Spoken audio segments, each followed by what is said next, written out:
Going to Kuwait. There I am getting into a giant plane. Ah, Vicodin.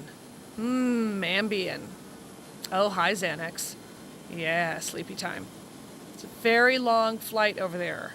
I think it was 1 million hours to go to Kuwait. And I'm going to fly the plane. There I am in a place I shouldn't be. You can't do that on a regular airline. Just walk up to the cockpit. There's Kuwait, which kind of looks like a really fucked up New Mexico. Anyway, how's the food here? Is the chef good? Because if not, I send it right back. Does anyone, you guys all know what the Golden Palace is? Marble Palace. Sorry, I'm thinking of a casino. There I am killing in a tent in the middle of a desert in Kuwait. When I say killing, I mean that, that's called the Boneyard. That's this desert in Kuwait where after Gulf War I, they left all the vehicles with dead bodies in there. So now it's just bones and stuff and vehicles.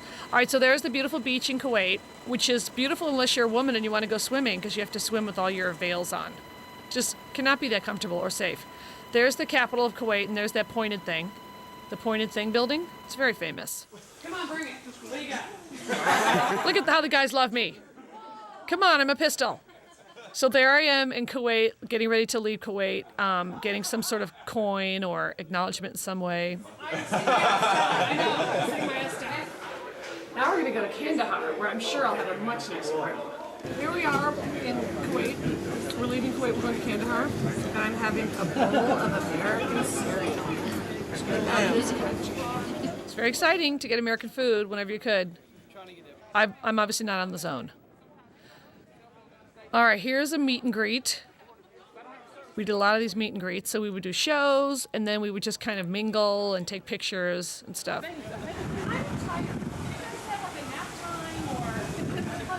That was a good joke, right? They're doing some sort of a lineup, and then I snuck in and I said I was tired and I wanted to know when nap time was. And they were all afraid to laugh at me because they thought they would get in trouble, but they loved me. There I am going into a bunker to take a nap, and maybe if they have a TV, I can watch today's Oprah. That's right. Bye. All right. Bye, Kuwait. There I am with country legend Daryl Worley, whose song "Have You Forgotten" rhymes "forgotten" with Bin Laden, which always cracked me up. Have you forgotten? Bin Laden. Not the same. There's Kandahar Airport. I call it Kandahar International. It's really pretty, isn't it? Gigantic planes, Kandahar. Here we are, driving around in some sort of a bulletproof SUV. I don't know what those buildings are. I really don't. Hangars? There's the Four Seasons. Hi, here we are at our beautiful bungalows in Kandahar. Come, let's take a tour. It was so nice to actually have this bungalow. Got the best one because I'm pretty famous. That's a good joke. Because it at least has a door where you can get fresh air. Sort of. We lucked out because we get to, my husband and I get to stay together. But this is our suite. And it's, plywood and children's beds. But we're very excited to be here. And they built these like the week before we came, by the way. Just very, very nice of them. We had heat, which was thrilling. I don't really get the Mickey Mouse bedspread. I never sat on the chair. I knew I would get cramps. There's the armoire. The nice thing is, when we get up in the morning, we have a beautiful view of Kandahar.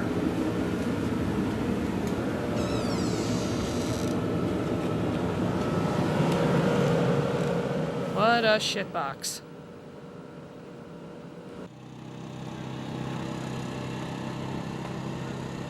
And this is who I'm going to be performing for tonight.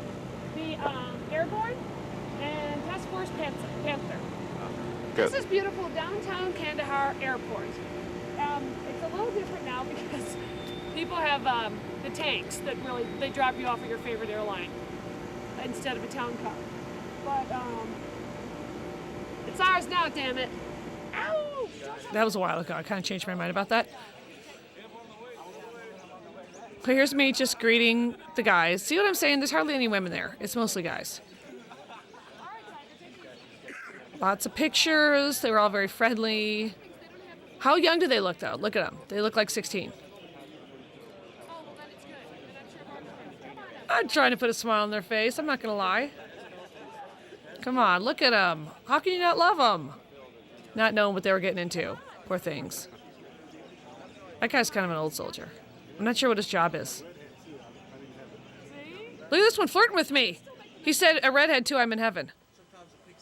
Oh, this is the, at the Kandahar airport, the, what do you call it? The tower where they look at everything? The look at everything tower? So they can look out and see, you know, as far as they can see. And then they were pointing out some of the areas where the warlords live, who they have like sweetheart deals with. Because you have to be in bed with the warlords, apparently, to live another day in beautiful Afghanistan. Isn't it pretty there? Oh, okay.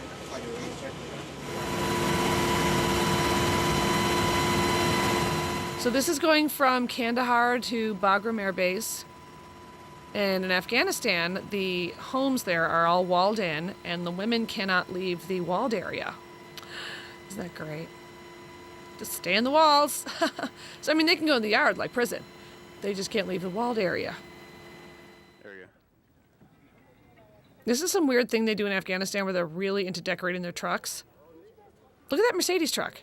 And it's all tripped out with like mosaics and stuff. That's their thing. Ah, here's the Afghan National Army, which, like I said, I'm not completely optimistic about. Okay, they don't even know how to wave. That's not good. Because waving is the universal hello. I'm trying to get them to say singe, which they've taught me means hello, which probably means smelly pussy, and I just believed him. All right, here's the Afghan locals, and this is where it gets a little hairy, where there's a couple guys being a little pushy, and I'm kind of nervous. And they stink really bad, and also they have poo on their hands. Ismail, tell her taekwondo's for girls, boxing's for men. I don't even know what that means, but I like how the American is talking to Ishmael.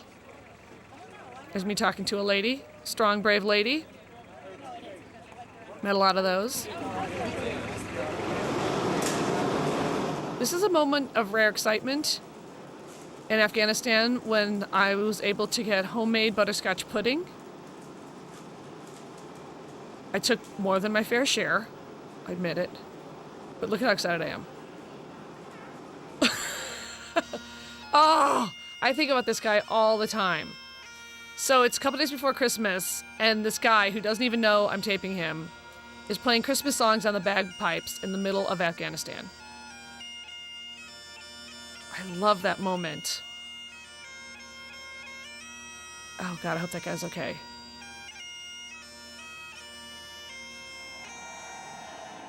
Now it's showtime.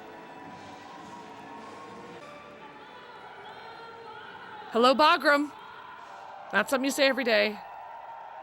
Look at these guys. It was freezing this night. I'm totally killing. So there's me taping them, which they enjoyed.